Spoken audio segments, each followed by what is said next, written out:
எல்லாருக்கும் வணக்கம். நான் இன்றைக்கி மீன் கட்லெட் பண்ண போகிறேன். ஸோ அதுக்கு என்னென்ன தேவைன்னு பார்த்துக்கலாம். 1/2 கிலோ மீன் எடுத்துக்கோங்க. ஒரு 10 ரஸ்க்கு நான் உடச்சி வச்சுருக்கேன். அதை மிக்சியில் நம்ம படிக்க போகிறோம். இஞ்சி, பூண்டு, கொத்தமல்லி, மல்லி இலை, இது எல்லாமே புதினா இலை இதெல்லாமே சேர்த்து நம்ம குட்டி குட்டியாக இங்கே நறுக்கி ஒன்றா வச்சுருக்கோம். மசாலான்னு பார்த்தீங்கன்னா அதிக மசாலா நம்ம ஒன்றும் போட போகிறது கிடையாது. கரம் மசாலா 1/2 ஸ்பூன் எடுத்துக்கோங்க. மஞ்சள் தூள் ஒரு 1/4 ஸ்பூன் அளவு எடுத்துக்கோங்க. மிளகாத்தூள் ஒரு 1/2 ஸ்பூன் தான் எடுத்துக்கணும். பெப்பர் ஒரு 1/2 ஸ்பூன் எடுத்துக்கோங்க. தக்காளி 1.5 தக்காளி நல்லா குட்டியாக சாப் பண்ணி வச்சுருக்கேன். அதே மாதிரி 3 வெங்காயத்தை குட்டியாக சாப் பண்ணி இங்கே ரெடி பண்ணி வச்சுருக்கேன். உருளைக்கிழங்கு ஒரு 4 உருளைக்கிழங்கு எடுத்து வேவிச்சுட்டு உப்பு போட்டு வேவிச்சுட்டு தோல் சீவி இங்கே வச்சுருக்கேன். தோலெல்லாம் நம்ம கையை வெந்தாலே நம்ம எடுத்துருவோம். முட்டை ஒரு 4 முட்டை எடுத்து வச்சுக்கோங்க. உப்பும் தேவைக்கு எடுத்துக்கோங்க, எண்ணெயும் தேவைக்கு எடுத்துக்கோங்க. இப்போ நம்ம ஃபஸ்ட்டு மீனை நம்ம வேவிச்சு எடுத்துடணும். உப்பு மஞ்சள் போட்டு வேவிச்சு எடுத்துடலாம். இப்போ அடுப்பில் வச்சுட்டேன்.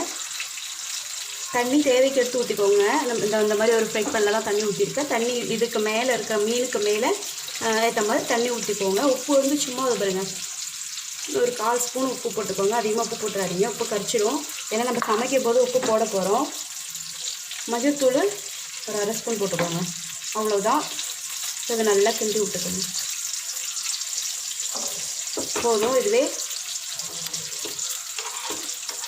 இப்போ இது நல்லா வெந்ததுக்கப்புறமா நம்ம எடுத்துடலாம். நான் இங்கே ரஸ்க் எடுத்து வச்சுருக்காங்க, அதை நம்ம பொடிச்சு எடுத்துருவோம். இப்போ இது வெந்துடுச்சு. இப்போ இதை இறக்கிடலாம், ஆஃப் பண்ணிடலாம். தண்ணியெல்லாம் கீழே ஊற்றி வச்சிடலாம். இப்போ தண்ணியெல்லாம் வடிகட்டிட்டோம். இந்த மாதிரி இப்போ வச்சுட்டோம். இனிமேல் சூடாகட்டும். சூடாகினோடனே நம்ம எடுத்து இந்த முள்ளெல்லாம் எடுத்துடணும். இப்போ வானல் சூடாகிடுச்சு. வெங்காயத்தை அதில் கொட்டிக்கோங்க.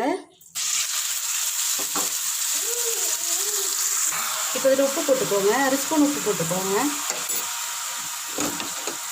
இதுக்கு மேலே இதில் உப்பு போட தேவையில்லை, ஏன்னா உப்பு கச்சிடும் இல்லையா, அதனால் லைட்டாக வதங்கட்டும். வதங்கிடுச்சு. தக்காளி கொட்டிக்கோங்க.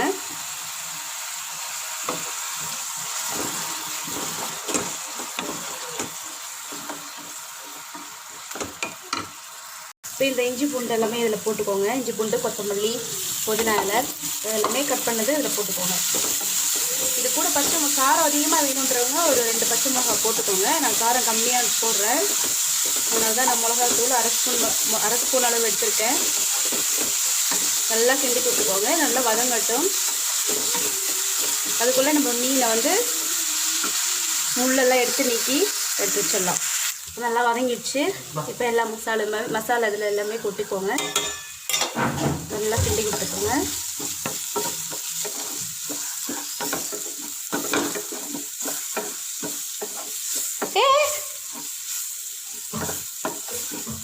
அவ்வளோதான். உருளைக்கிழங்கையும் அதில் போட்டுக்கோங்க.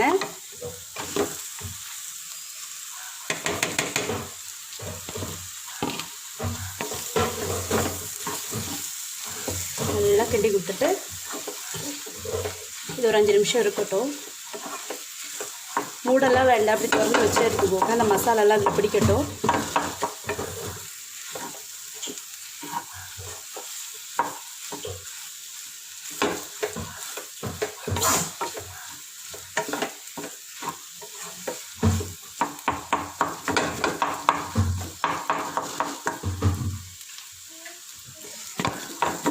ரொம்ப ஈஸியாக பண்ண வேண்டிய வேலை தான் அது.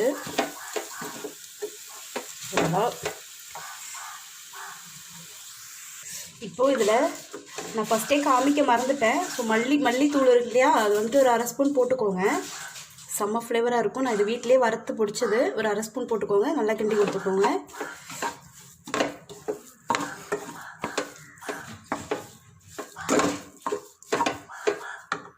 இப்போ நம்ம மீனெல்லாம் முள்ளெல்லாம் எடுத்துகிட்டு க்ளீன் பண்ணி வச்சுட்டோம். இனி இதை மிக்சியில் போட்டு அரைச்சி எடுத்துகிட்டு வந்துடலாம். இப்போ நம்ம மீனை அரைச்சி எடுத்துட்டோம். இங்கே பாருங்க, அரைச்சா இப்படி தான் இருக்கும். தெரியுதுங்களா? இந்த மாதிரி இருக்கும். அரைச்சோடனே இந்த மாதிரி ஆகிடும் பாருங்கள். ஒரு முள் கூட இல்லை இதில். இப்போது இதில் போட்டுக்கோங்க. அப்படியே வானலில் கொட்டிக்கோங்க. வானலில் எல்லாமே கொட்டிக்கோங்க. அவ்வளோதான். நல்லா கிண்டி விட்டுக்கோங்க.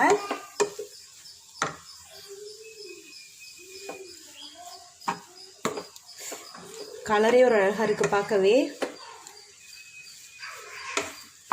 எப்போதுமே மீன் கட்லெட் பண்ணும்போது நம்ம சாதாரணமாகவே மீன் கழுவி க்ளீன் பண்ணுவோம் இல்லையா, மஞ்சள் தூள் உப்பு போட்டுட்டு. அது மாதிரி எப்பயும் போல் கழுகுனா போதும். சூப்பராக இருக்குது ஸ்மெல்லு. நல்லா கிண்டி விட்டுக்கோங்க. இது சூடாறணும். சூடாறிட்டதுக்கப்புறமா நம்ம இந்த கட்லெட்டை பண்ணிடலாம். ஆனல் சூடாயிடுச்சு. நம்ம எண்ணெய் ஊற்றிட்டோம். இது சூடாகட்டும். சூடாகிற நேரத்தில் நம்ம வந்து கட்லெட் பிடிச்சிடலாம். இங்கே கட்லெட்டு இதெல்லாம் சூடாறிடுச்சு. இந்த மசாலா எல்லாமே சூடாறிடுச்சு. கை வைக்கிற அளவுக்கு சூடாறிடுச்சு. நல்லா கையால் அப்படி பிசைஞ்சு கொடுத்துக்கோங்க.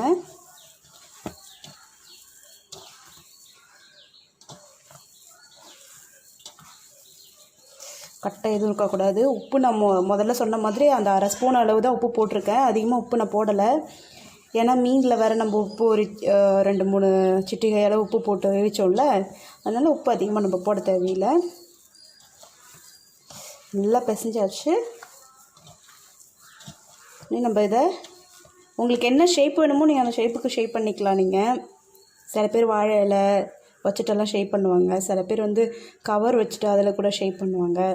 ஸோ நான் வந்து கையாலேயே ரவுண்ட் ஷேப்பில் ஷேப் பண்ணிக்கிறேன். நல்லா பாருங்கள், நல்லா ரவுண்ட் பண்ணிக்கோங்க. உருண்டை பிடிச்சிட்டு நம்ம கையாலேயே நல்லா ப்ரெஸ் பண்ணிவிட்டு அந்த மாதிரி உருண்டை பிடிச்சிட்டு அதுக்கப்புறம் இந்த மாதிரி ரவுண்ட் பண்ணிக்கோங்க, இல்லைன்னா உடஞ்சிடும். ஓகே சரி, இனி நம்ம இந்தருங்க முட்டை இது மாதிரி நல்லா நுர வர்ற மாதிரி அடிச்சுக்கோங்க. அதுக்கப்புறம் அந்த முட்டையில் ஃபஸ்ட்டு ப்ரெஸ் போட்டுட்டு அதுக்கப்புறமா அதை பாருங்கள் அப்படியே ப்ரெஸ்க்லேயும் வச்சுடுங்க. இது மாதிரி வச்சுட்டு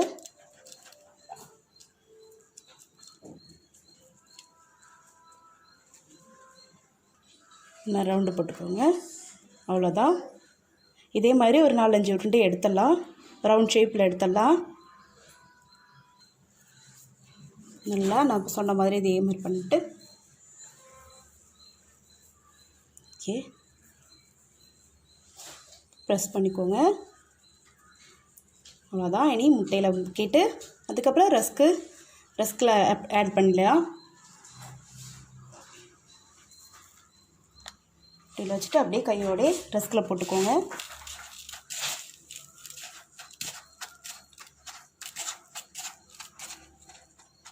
இதுலேயே நம்ம இந்த மாதிரி கூட பண்ணி எடுத்துடலாம். ஸோ கொஞ்சம் ஈஸியாக இருக்கும். நான் புதுசாக பார்க்குறவங்களுக்கும் புதுசாக இந்த கட்லெட் பண்ணுறவங்களுக்கும் ஆக தான் இதை இப்படி பண்ணுறேன். ஸோ மீன் கட்லெட்டுக்காக நம்ம வந்து எந்த ஹோட்டலுக்கோ கடைக்கோ எங்கேயும் போய்ட்டு வெயிட் பண்ண வேண்டியதில்லை. நம்ம வீட்டிலே ஈஸியாக பண்ணிடலாம். அவ்வளோதான், ரெடி ஆகிடுச்சு. இது மாதிரி ஒரு 4-5 உருண்டையை ரெடி பண்ணிடலாம். இப்போ பாருங்கள், இந்த மாதிரி ரவுண்ட் ஷேப்பில் எடுத்துக்கோங்க. இனி இந்த 5 ரெடி ஆகிடுச்சு. இனி நம்ம இதை பொரிச்சு எடுத்துடலாம். இப்போது ஒன்று ஒன்றா போட்டு விட்டுக்கோங்க. டக்கு டக்குன்னு போட்டுருங்க, இல்லைன்னா இதாக ஆகிடும்.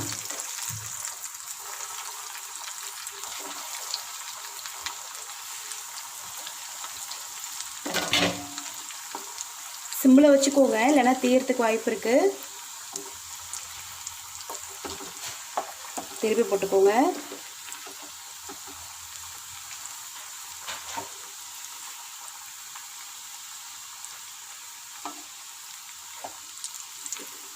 போட்டோடனே ஒரு 2 செகண்டு திருப்பிட்டு மொத்தம் 3 முறை நம்ம திருப்பி போடணும். இது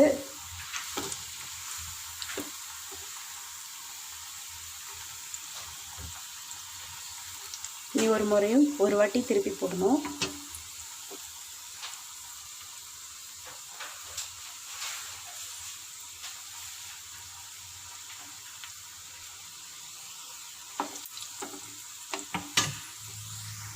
இப்போ இது எல்லாமே திருப்பி போட்டுக்கோங்க. நான் சொன்ன மாதிரி 3 வாட்டி தான் நம்ம திருப்பி போட போகிறோம். நான் 3ஆவது வாட்டி திருப்பி போடுறேன்.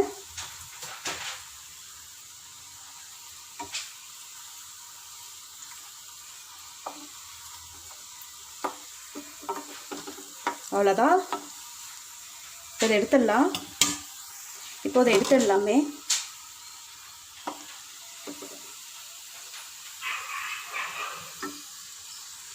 இது மாதிரி ஒரு ஜல்லி கரண்டி வச்சு எடுத்துக்கோங்க. அப்போ தான் உங்களுக்கு எண்ணெய்லாம் வடிஞ்சு கிடைக்கும். நான் ரொம்ப சிம்மில் வச்சுருக்கேன். நல்லா கொஞ்சம் பயப்பட வேண்டாம். நீங்கள் சிம்மில் வச்சுட்டு எடுத்தோம்னாலே நம்ம பயப்பட வேண்டியதில்லை. நம்ம கட்லெட் ரெடி ஆகிடுச்சு. இந்த மாதிரி ஒரு மீன் கட்லெட்டை கண்டிப்பாக வீட்டில் செஞ்சு சமைச்சு சாப்பிட்டு பாருங்கள். சமைச்சு சாப்பிட்டுட்டு எப்படி இருக்குன்னு சொல்லுங்கள். லைக் பண்ணுங்கள், கமெண்ட் பண்ணுங்கள், ஷேர் பண்ணுங்கள், சப்ஸ்கிரைப் பண்ண மறந்துடாதீங்க. கீழே இருக்கிற பெல் பட்டனையும் கிளிக் பண்ணுங்கள். பாய்.